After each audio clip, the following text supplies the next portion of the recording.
For coming to the Village's Daily News. Officials are worried about a new state law that would put restrictions on e-bikes.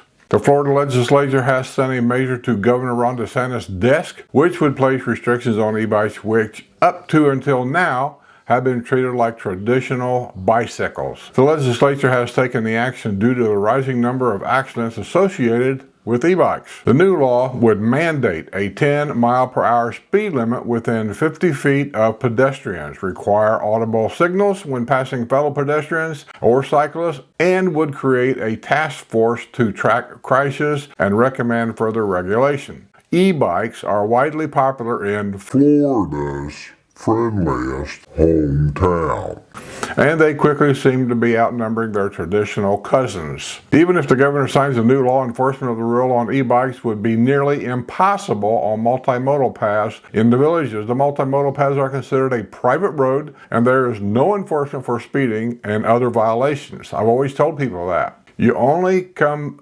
subject for a police officer or somebody to pull you over and give you a ticket or whatever is if you're on the golf cart path that shares the roads with cars.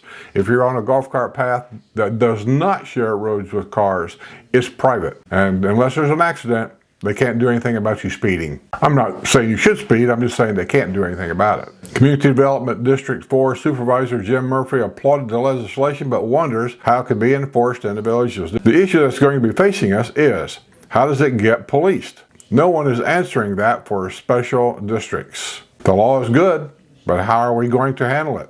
Well, first of all, we don't have to handle it because we're not the law. That's the way I see it.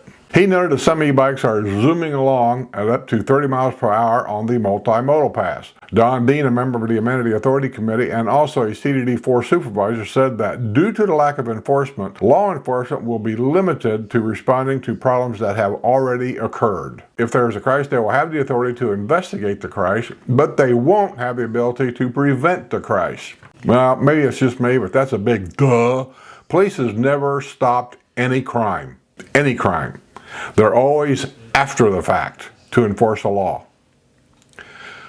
An employee of the Village's Health is seeking more than $50,000 in damages from the Villages following a slip and fall incident that allegedly occurred in a parking lot last summer. Jamaica Brown, a resident of Lake County, filed a lawsuit against the holding company of the Villages Incorporated in Lake County Circuit Court on February 5. According to a complaint, Brown alleges that on July 17, 2025, she was walking at the outside front entrance of the Village's Health Shared Services Department at 1149 Main Street in Lady Lake. Brown claims she was traversing to the parking lot and walkway when a liquid substance on the ground caused her to fall. The complaint alleges that the Villages negligently maintained the premises by permitting the walkways to retain water and other liquid substances and by failing to place warning signs for patrons. Brown's attorney argues that the company had actual or constructive notice of the dangerous condition but failed to provide a safe area for employees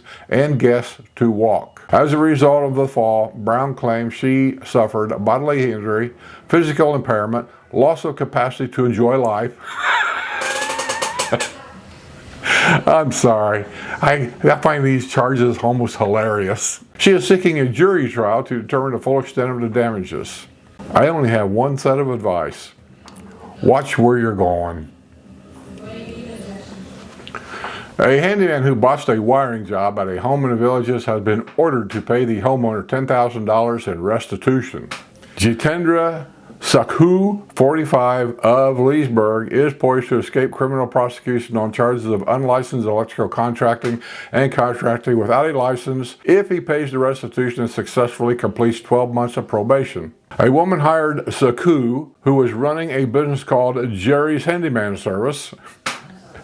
Well, wait a minute, let me back this up. What's his name again? Jitendra Sakhu. Name of the company is Jerry's Handyman Service.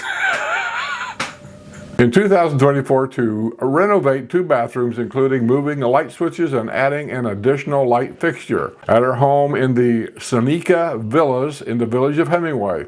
Nice area.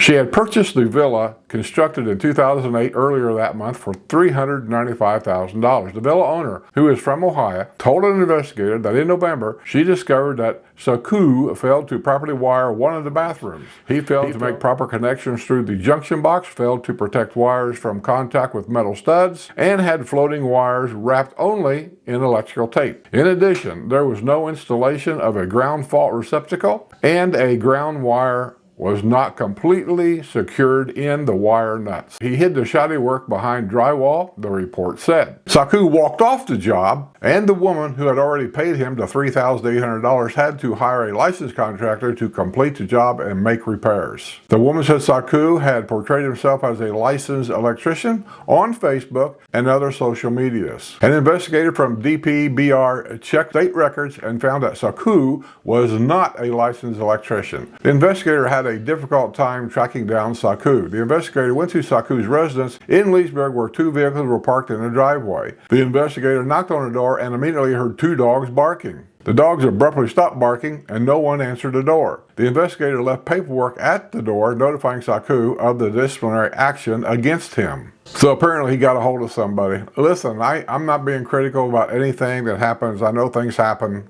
especially when you move to a strange state. You don't know how things are done in that state. We were the same way. We didn't know. That's why when I recommend people that I know, is people I've done business with, and I know you're safe with these people. I don't know this guy. I wouldn't recommend this guy to my worst enemy. I don't know him. First of all, the name, and the name change of the business and his name. Now, I wouldn't be doing business with this guy. And second of all, I probably wouldn't do business with him because he's in Leesburg. I believe in doing business with locals if you can. And so far, that's what I've done. Be careful. When you hire somebody, I don't know how to check everybody out. I'm not that big of a whiz on that kind of stuff. But this guy was unlicensed. Now, I'm sure there's probably a website you can go to and check this guy out to see if he has a license. Or is it honorable enough to simply come right out and say, I want to see your business license and take a picture of it? Or email it to me. Is that fair? I think it's fair, but I don't know if you're allowed to do that. You know, how many times have you went to a doctor and asked to see the doctor's license to practice? I never have. I just assume it's there. And in this situation, it's probably the same thing. So if you come down here and have any kind of work done, check everything out. Be careful. I don't want to see you get ripped out of money. Apparently, she'd been ripped out of $10,000 to get that job done right. Now she's trying to get it back. Now, he says he's going to pay it, I guess. Time will tell. The Florida Highway Patrol is investigating a rollover crash in the Villages that caused a traumatic injury. The crash occurred at 1:25 p.m. Sunday on County Road 466 and Belvedere Boulevard, according to the preliminary information from the Sumter County Sheriff's Office. At least one person was traumatically injured in the crash. The Villages Public Safety Department also responded to the scene. Well, I hope they come out okay.